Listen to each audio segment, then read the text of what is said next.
On June 28, 2002, inside a Stark, California parole boardroom, one of the most infamous names tied to Charles Manson sat quietly, waiting to be heard.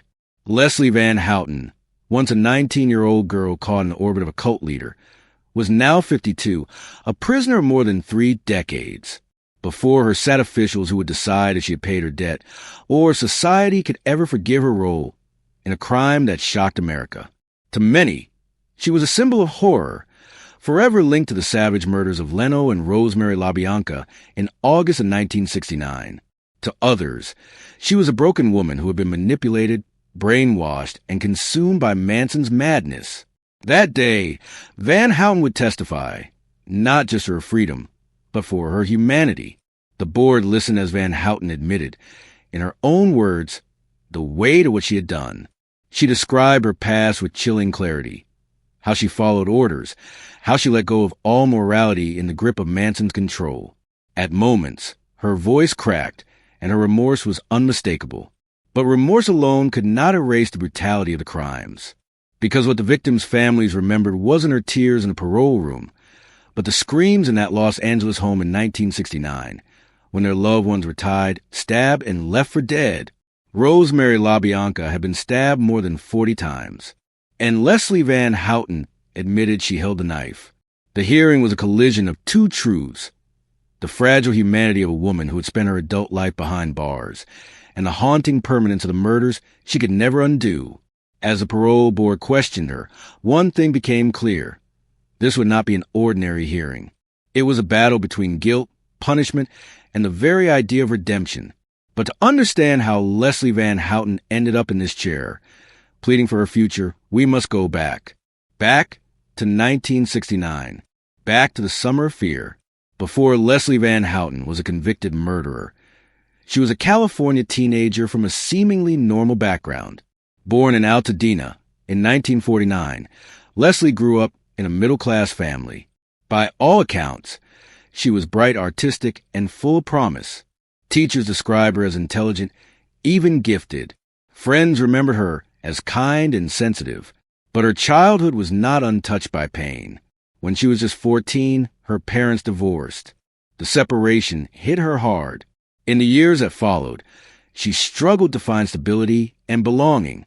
At 15, Leslie began experimenting with drugs: LSD, hashish, mescaline.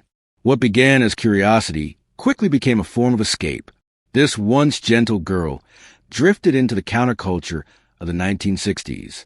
Searching for love, freedom, and identity, Leslie fell deeper into the turbulent world of sex, drugs, and spiritual experimentation. By the time she was 17, she had dropped out of high school, run away from home, and was living in a commune. It was during this period of aimlessness that Leslie encountered Charles Manson's orbit. Manson, a failed musician with criminal past, had gathered around him a family of young people, mostly women, who saw him as a messiah. He promised enlightenment, love, and purpose. For a lost teenager like Leslie, his charisma was irresistible. Years later, at her parole hearings, Leslie herself admitted, "I was weak. I was impressionable. I was looking for something to hold on to, and he gave me that, but what he gave me was poison." By 1968, Leslie was fully entrenched in the Manson family. She lived at the Spawn Ranch, followed Manson's rules, and adopted his twisted philosophy.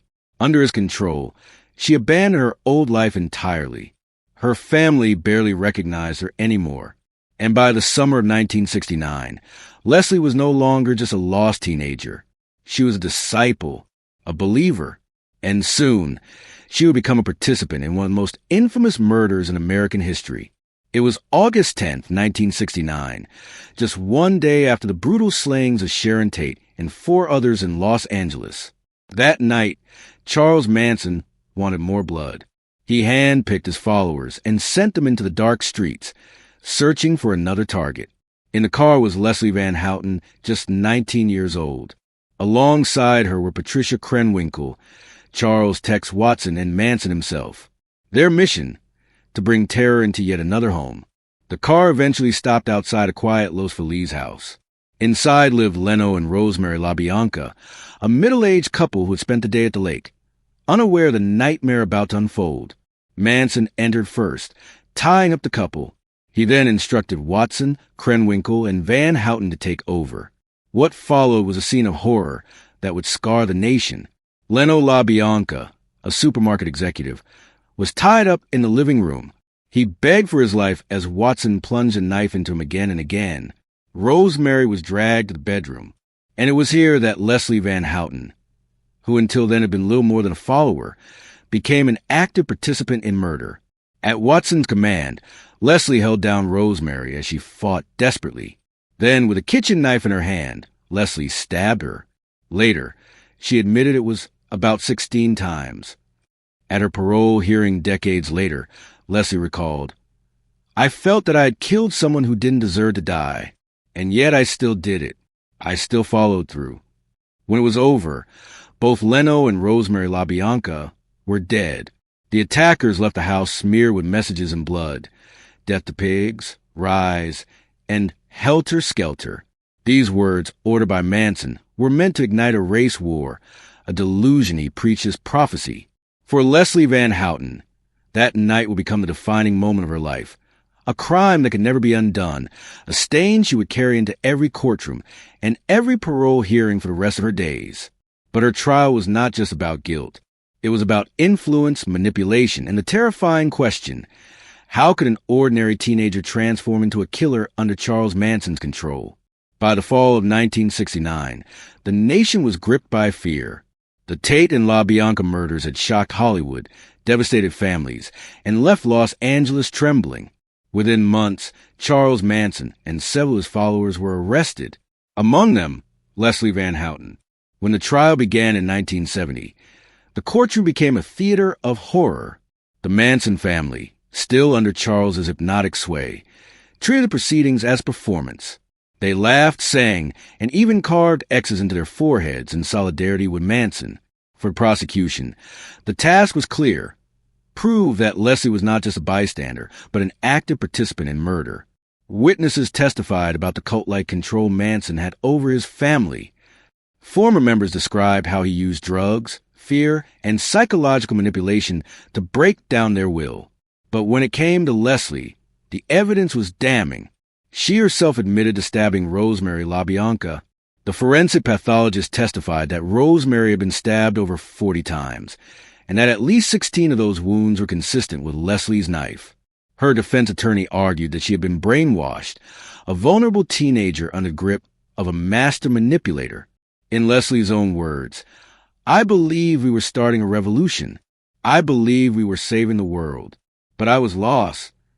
On March 29, 1971, Leslie Van Houten, along with Manson, Patricia Krenwinkel, and Susan Atkins, was found guilty of first-degree murder and conspiracy to commit murder. She was sentenced to death. But the story didn't end there. In 1972, California temporarily abolished the death penalty. Leslie's sentence was commuted to life in prison. For the families of Leno and Rosemary LaBianca, the verdict brought a measure of justice. But for Leslie, it marked the beginning of a lifelong struggle. Not just to survive prison, but to prove she was more than the worst act of her youth. The decades that followed would see her transform from a brainwashed cult follower into a model prisoner. Yet every parole hearing would force the same question: should remorse ever outweigh the brutality of the crime? After her conviction, Leslie Van Houten entered the California prison system as one of its most notorious inmates. At just 21 years old, she faced a life sentence, a lifetime to reflect on a single night that had changed everything. In the beginning, Leslie was still deeply tied to the Manson family identity. Prison officials described her as withdrawn, disconnected, almost still under Charles Manson's spell. But as the years went on, the grip of the cult loosened. The isolation of prison forced her to confront her actions without Manson's voice to guide her. By the 1980s, Leslie had become a very different woman from the one who entered prison in 1971. She pursued education, earning both a bachelor's and a master's degree. She became active in rehabilitation programs, counseling other inmates and teaching. Guards and fellow prisoners alike often describe her as a model inmate. But no matter how much she changed, the shadow of 1969 followed her everywhere. Every step of progress she made was weighed against the images of the LaBianca crime scene. Blood on the walls, lives stolen, families shattered. Beginning in the 1980s, Leslie Van Houten became eligible for parole. Each time she went before the board, she expressed remorse, admitting the full extent of her crimes. At a 2002 hearing, she said, "I don't have any excuse. I was responsible for taking part in someone else's murder, and I will live with that for the rest of my life." But time after time, her parole was denied. The board cited the brutality of the crime, the fear of public outrage, and the ongoing pain of the victims' families. Still, Leslie continued to try. She went before the board more than 20 times. Each denial was another reminder that while she could change as a person, the past could not. For Leslie Van Houten, the prison walls were both her punishment and her redemption. She was no longer the impressionable teenager who followed Charles Manson, but the question remained, could society ever forgive her enough to let her walk free? And then, after decades of rejection, something began to shift. Judges started to question whether Leslie Van Houten had done all that could be asked of her, and with each passing year, the possibility of release became less unthinkable. For decades, parole hearings for Leslie Van Houten followed the same pattern: testimony, remorse, denial. The cycle repeated again and again until it seemed certain she would never be free. But in the mid-2010s, something began to change. By this time, Leslie was in her late 60s. She had spent nearly 5 decades in prison, longer than she had ever lived outside of it. She had no disciplinary record. She was regarded as a mentor by younger inmates, and psychologists consistently described her as no longer a threat to society. In 2016, for the first time, the parole board recommended her release. They acknowledged her transformation, her decades of rehabilitation, and her consistent expressions of remorse. The board wrote, "Ms. Van Houten has demonstrated extraordinary rehabilitation and insight into the life crimes. Her risk to public safety is low." But outside the prison walls, the world had not forgotten the LaBiancas. Public outrage erupted. The victims' families begged for the decision to be overturned. California's Governor, Jerry Brown, blocked her release. He argued that the gravity of her crimes outweighed her rehabilitation. The same happened again in 2018, when the board granted parole only for then-Governor Gavin Newsom to intervene, insisting that releasing Van Houten would pose an unreasonable danger to society. Each denial fueled a new round of appeals. Leslie's lawyers argued that the governor's rejections were political, rooted more in fear of public backlash than in the reality of her rehabilitation. Slowly, judges began to agree. In 2023, a California appeals court ruled that Van Houten had met every requirement for parole, and that continued denial was unjust. After more than half a century behind bars, Leslie Van Houten's story reached a new chapter. She was no longer just a Manson family member or a symbol of cult violence. She was now a test case for justice itself. Could rehabilitation ever outweigh the horror of the past? And on July 11th, 2023, the answer came. A decision that stunned the nation and reignited the debate over redemption, forgiveness, and the legacy of the Manson murders. On July 11th, 2023, after 53 years behind bars, Leslie Van Houten walked out of California prison a free woman. At 73 years old, she was no longer the teenage girl who once followed Charles Manson into darkness.